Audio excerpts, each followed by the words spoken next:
Aujourd'hui, dans cette vidéo, j'aimerais partager avec toi une manière de cultiver ces légumes. Cette manière est assez incroyable et tu la connais peut-être déjà. Il s'agit de l'association des cultures.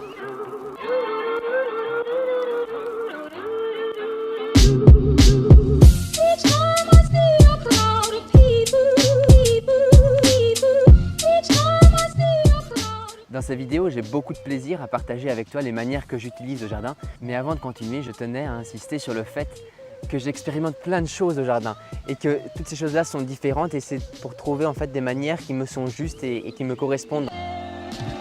Je ne sais pas si tu connais Jeannette Kilburn Phillips. Elle a écrit une phrase qui moi m'interpelle beaucoup et qui je trouvais vraiment pertinente justement pour cette vidéo.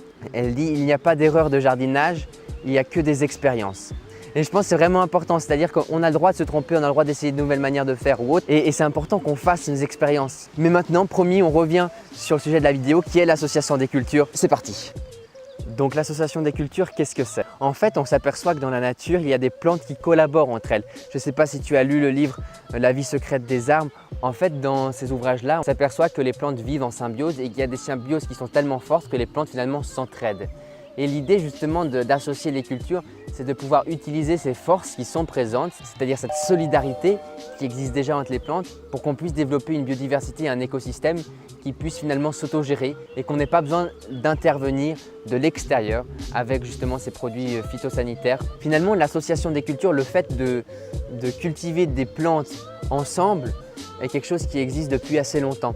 Dès qu'on parle justement de cette manière-là, ceux qui connaissent un peu les plantes compagnes, c'est un synonyme, on peut aussi appeler l'association des cultures plantes compagnes. Je vais employer ce terme-là un peu pour varier, sinon ça va être un peu pénible de toujours entendre association des cultures.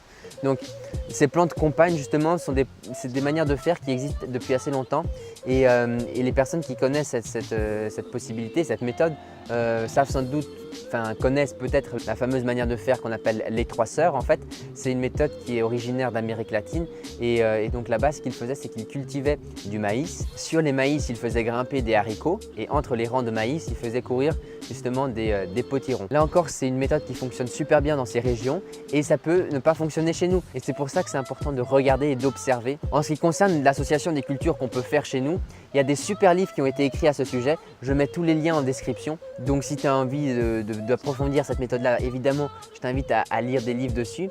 Et puis j'ai aussi écrit un article en fait que tu peux trouver gratuitement donc, sur le site internet de la chaîne Ginkgo. Je te mets aussi le lien en description.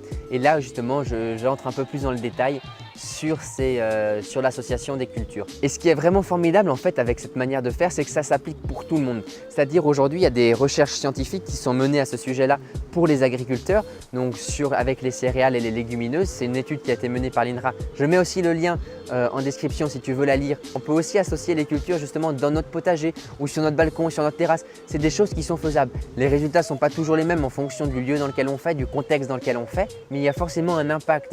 Et ça, c'est quelque chose qu'on peut aussi observer. Et je ne sais pas si tu es débutant comme moi dans le jardinage ou pas, mais ce que je retire en fait de l'expérience et que malheureusement je n'ai pas toujours appliqué, c'est vraiment en fait d'observer le jardin, d'observer le terrain, de réfléchir à ce que je peux mettre en place et ensuite d'agir.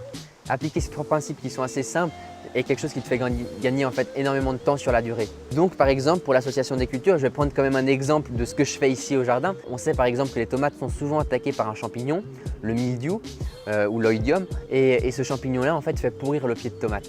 Et par exemple en plantant justement de l'ail au pied des tomates ou des oignons ou de la ciboulette, ça va empêcher la prolifération de ce champignon. Il existe aussi des possibilités, par exemple avec les carottes, de planter justement de la ciboulette à côté des carottes pour faire fuir la mouche des carottes. Donc ça peut aussi justement, on peut aussi avoir un impact sur les insectes, attirer les insectes ou les repousser. Par exemple, c'est aussi quelque chose qui peut être intéressant, si tu as beaucoup de pucerons, tu peux planter par exemple des capucines. Les capucines vont attirer les pucerons. Alors que ça peut paraître paradoxal comme ça, mais s'il y a des pucerons, il y a aussi des prédateurs des pucerons qui vont venir. Par exemple les coccinelles. Et s'il y a d'autres pucerons sur d'autres plantes, ils viendront aussi manger ces pucerons-là. Donc c'est un peu observer la nature et avoir cette intelligence-là et essayer de reproduire ces modèles-là, mais comme ça fonctionne chez nous. Donc moi en fait ce que j'avais fait dans la serre l'année dernière, c'est qu'avec les tomates, j'avais planté justement de l'ail au pied pour éviter l'oïdium. Et c'est vrai que j'ai pas eu d'oïdium. Mais bon, ici on est sous serre, donc effectivement ça aide beaucoup. Cette année, ce que j'ai fait, j'ai mis des côtes de bête en fait au pied des tomates et ça fonctionne plutôt bien, elles sont belles.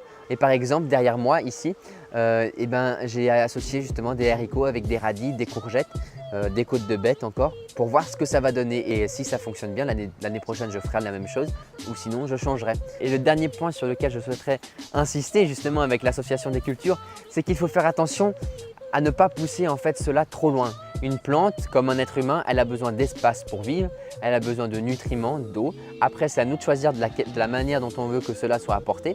Mais il faut respecter justement ces besoins qui sont propres à la plante. Et si on plante les plantes trop serrées, eh bien, ça va être aussi vecteur de maladies et ça peut justement faire l'effet inverse et apporter une prolifération justement de champignons qui cette fois-là ne sont pas désirables. Voilà, la vidéo touche à sa fin. N'hésite pas à dire en commentaire s'il y a des associations de culture que tu as essayées et qui fonctionnent. C'est comme ça aussi qu'on peut avancer, qu'on peut évoluer. Ça nous permet de partager nos manières de faire. C'est pour moi quelque chose d'extrêmement important.